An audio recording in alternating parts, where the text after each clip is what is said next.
енді келесі салтат жаттығу деп айтамыз. Атқа отырған секілді аяқтарыңызды сосай қоясыздар. Содан кейін салтат қамшылаймыз. Біріншісі сол жаққа. Біреу, екі, үшеу, төртеу.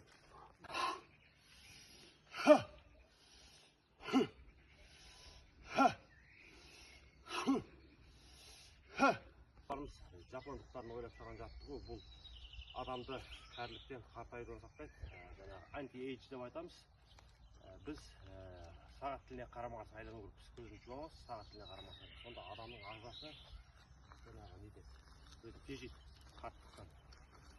Қараңыздар, енді ең маңызды жаттығулардың тағы бірі гипервентиляция дейді. Өкпені ашамыз. Қолымызды ашамыз, кеудеміз жабамыз. Ашқанда ауа аламыз, жапқанда шығарамыз.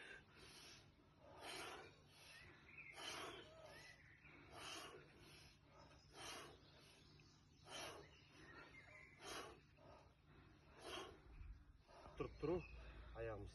Қараңыздар, мен сіздер көрсетем былай. 90 градусқа отырамыз. Аяғымызды иықпен бірге қоямыз да, қолымызды алдыға. Тыныс алуды ұмытпаймыз, шығарамыз. Ең жақсы жаттығу. Қан айландырады адамға. Ты меня сфотаешь, ладно? Я вам рекламу сделаю. Төртеу. Біреу, екеу, үшеу, төртеу. Енді тұрамыз. Отырып тұру жаттығуын жасаймыз. Қайтадан сұрақ қайталаймын.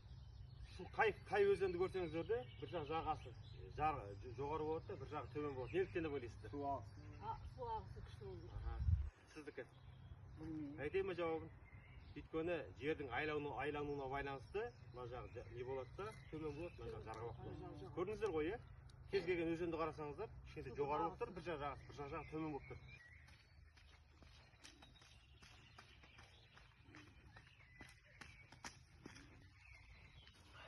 Достар, бізде осындай жаттығу бар, міне. Атпен жүреміз, атқа қарамаймыз. Бұл да миға пайдасы өте орасан зор дейді, осыны жасаймыз.